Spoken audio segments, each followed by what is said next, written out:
Well, the reason for this bill is that transgender people in Ireland cannot get a birth cert kind of in their preferred gender identity. Quite simple, and quite a number of other issues arise from that. This bill is quite a simple, direct way of addressing a problem which was identified by Lydia Foy when she applied 20 years ago for a birth cert in her preferred gender identity. She then had to go to the High Court. The High Court found in her favour, and we are still waiting for this state to catch up with that and to catch up with the rest of the European Union. This bill will allow for official documents to be issued, and also it would prevent what the government so far seems to be intent on doing, is that those of gender to avail of this, they want to make sure that they have a diagnosis of a mental illness, or that they won't get it at all. I believe that it is now time for us to take the positive steps that are contained in this gender recognition bill.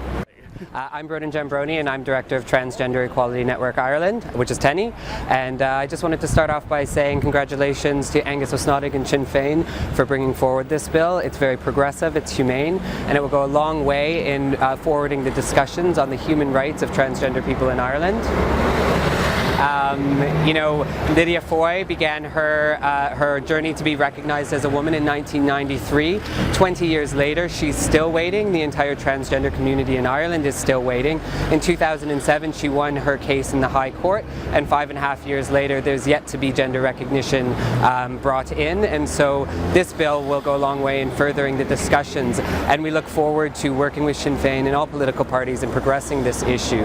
Identity documents for transgender people are pivotal, they're foundational. A birth certificate allows people to get married, to get their PPS number. Without the ability to change that documentation, trans people face the constant outing process, which means they have identification documents in one gender for certain things like their passport, but their birth certificate, they're never able to change that, and that can cause huge hardships for people as individuals in their workplace with their families. So this bill will contribute significantly to progressing this discussion in allowing trans people to be truly recognized as contributing members of Irish society.